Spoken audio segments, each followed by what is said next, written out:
5-stage RO filter system that is due for replacement. I want to go over literally a quick thing on a couple of factors of water quality going into the systems.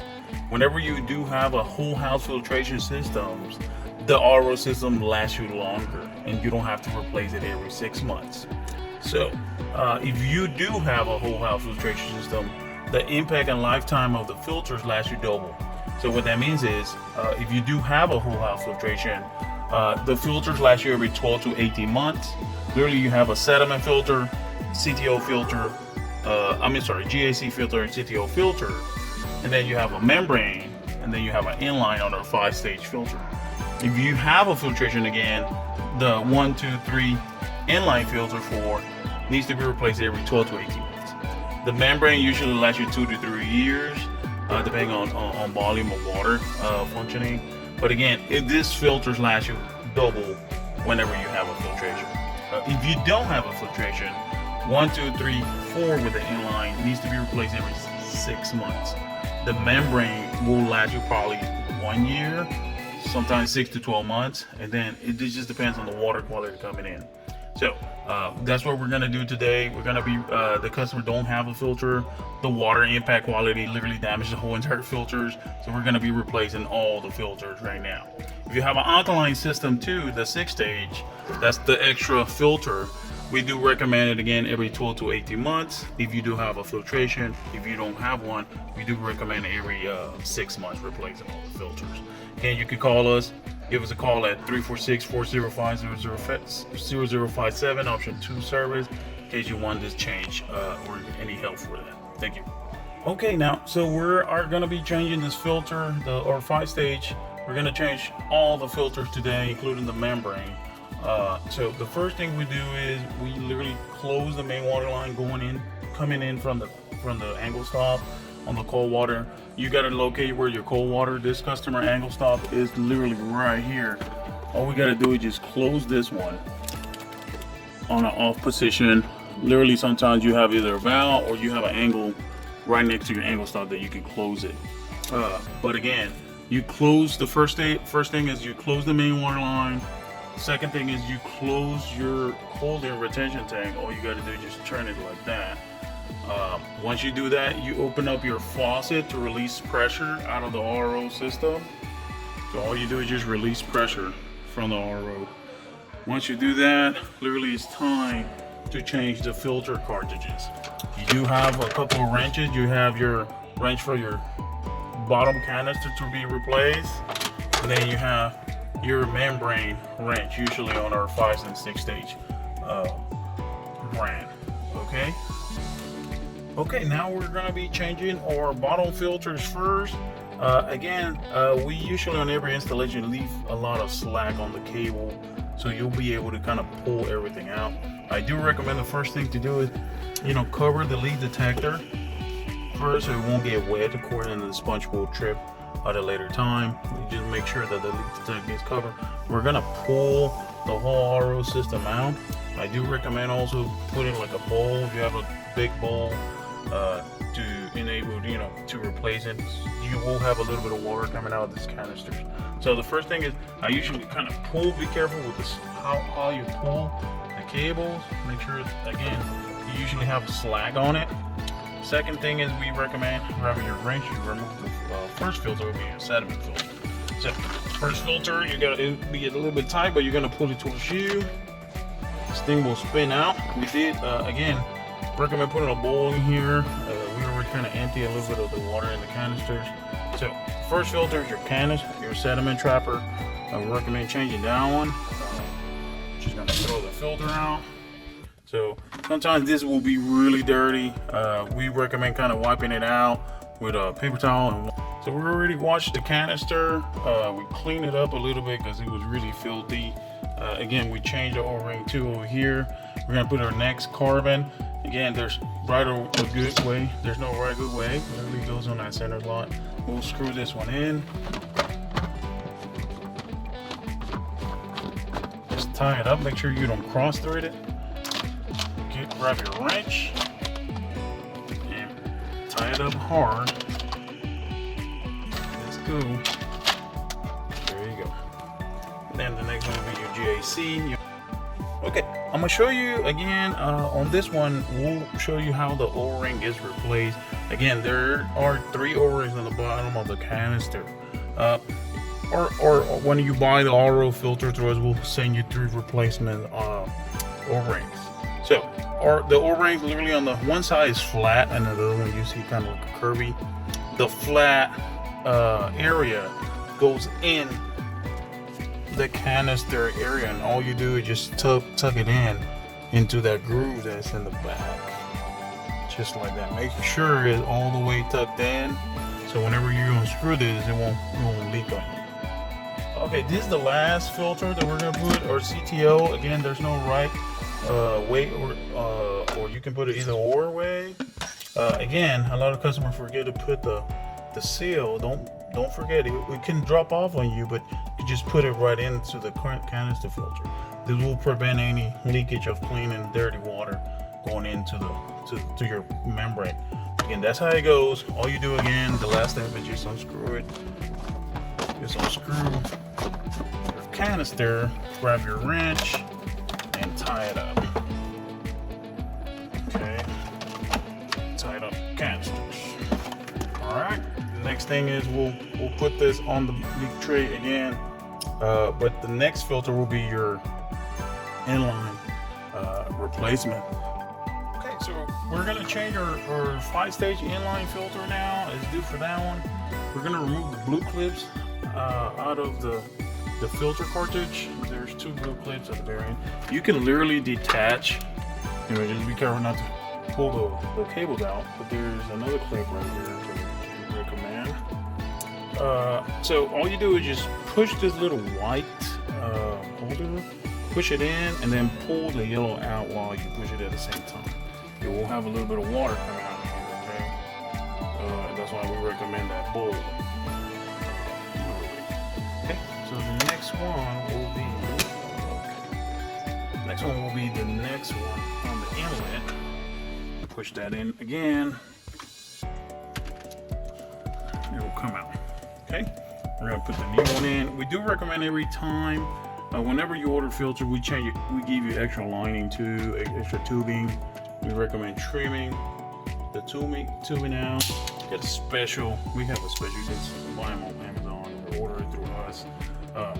Every time you remove something on the tubing, we recommend 100% cutting and trimming out, because basically the teeth beats up the old tubing. So whenever you replace the RO branding, there's a float and there's arrows to indicate how it goes. Usually the last one on our 5-stage is the inline, and the arrow needs to show going into the faucet. So you just remove it the same way. You can just clip it on and then just push it in. Make sure it goes all the way in. You'll feel it when it goes in. Put the new one in. Make sure it goes all the way. There you go. Grab your clips. Put the retention clips back on just to make sure they don't pop out or anything. Oops. Right through it. That's it. That's how you change your inline. Okay. We're gonna change the membrane now. We're gonna show you how to change the membrane. Again, if you don't have a whole house filtration system, this membrane needs to be replaced at least every 6 months to 12 months, depending on the water quality. But the only thing you'll do is you remove the clips on the membrane on the 90 elbow. You push the cap out inside and pull the tubing out. So you do have a wrench for your membrane. Usually on our branding, you can pop that just a little bit higher just to kind of get your wrench in there. Screw it. You will have a little bit of water in there. That's why we recommend. This membrane is pretty filthy. The water here in this area is very dirty, as you can see. So dirty. So we recommend grabbing your tubing, pulling the membrane. You need some tools. You can see this membrane is faulty already. It's not even doing anything. Look at all the iron intrusion into the membrane filter, and that's why this is out. So again, we do recommend putting a bowl and pull it out of the tray. Okay, we're going to be replaced. There's an O-ring right here that we remove. We'll be flushing and sanitizing all of the RO system too as well. Okay, now we're gonna be putting the membrane into the membrane holder. So the membrane, as you can see, we got a black O-ring, white. This top goes like that. It goes right in. I just want to mention all RO systems are different. Membrane, there's different gallons per day production membrane. This is actually on our branding. We offer the 75 gallon per day and 100 to give you more production. All you do is you put this inside.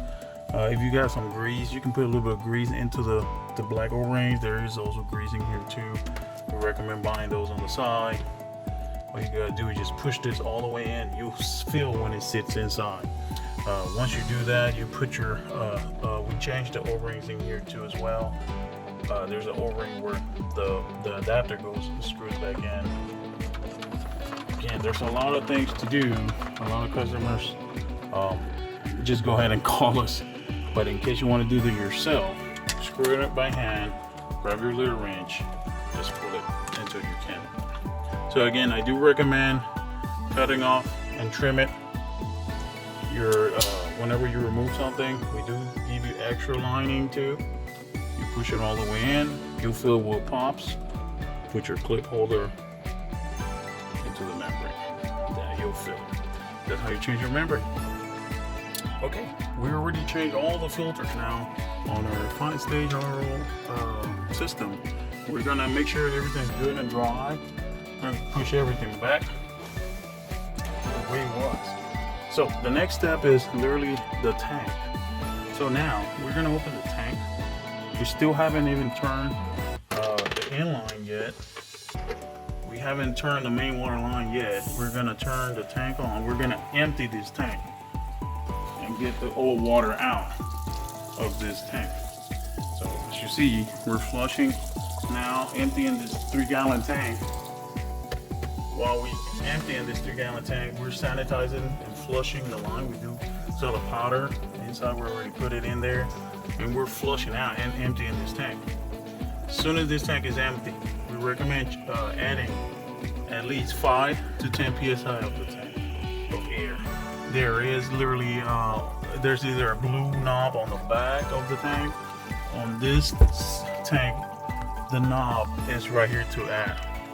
All you do is just unscrew the caps off. Just unscrew. It might be a little bit tight. Just unscrew it. Again, the water's still not on. We're just emptying this tank, and we're gonna add air into here. You use like a tire. We have like a convenience of a pump that we do. While the water's empty, we usually put our pump. Again, 5 to 10 psi we do recommend going in there. You might see a little bit of water pump pressure, but you know the tank is getting empty. You'll see the complete pump. I mean the air pressure. So we're gonna turn back the system back on. We're gonna turn it. We already changed the filter, add air to the tank. Now the next thing we're gonna be doing is flushing the unit. So we remove this napkin. We're gonna turn the main water line again back on. Turn everything back on real slowly. You don't want to kind of open everything at one time. You can hear the water going back into the canisters. Everything flushing back on. You will hear a bunch of air going into your drain from your membrane, because again, we remove air all the canisters. You got a little bit of air. When the water starts going into the canister, starts pushing all the air. It might do like loud noises. So we're turning everything back on. As soon as everything fills up, make sure you see water coming out of your faucet. If you see water coming out of the faucet, that means the whole tank is, the whole system is filled up, and you can hear the air back into your drainage. When you see water coming up the faucet, you turn on your tank. It's gonna fill this tank. It takes about an hour, hour and a half. It just depends on the pressure coming in from the city or your well. Hour and a half to fill back up. Once it fills back up, we recommend flushing the unit. We do recommend checking after you go to sleep, waking up in the morning, checking to make sure everything's good and dry. If you for some reason have a leak, please call our service option at 346-405-0057, option 2 for service. We can send a technician out there. If you don't want to deal with this, please give us a call back. But again, give us a call if you need any help. Okay, I want to mention one more thing on the membrane. One of the things that I like about our product, we can literally flush and maintain clean that membrane. So every time you change the membrane or when you change the filters, we do recommend flushing the membranes. We customize the drain on the membrane. So on every brand that we have, or 5-step, 6-step, there's it's a manual valve that we install, and that's to flush the membrane. So right now it's closed, as you can see. Every time we change the membrane or change filters, we recommend flushing the membrane. So what that does is, and you can hear it cleans the membrane for any sediment, carbon dust, so it won't contain it in there. So we recommend flushing the membrane 5 to 10 minutes. Let it run, and it kind of helps and releases air too out of this holding canister. So that was one thing. Don't forget to close the membrane after 5 to 10 minutes. If you leave it open, you will destroy the membrane. So how to close it again? That's open position, closed position right there. They'll be open, remember, 5 to 10 minutes, and you can close it. Give us a call if you have any questions at 346-405-0057 or visit our website, customfiltrationsystems.com.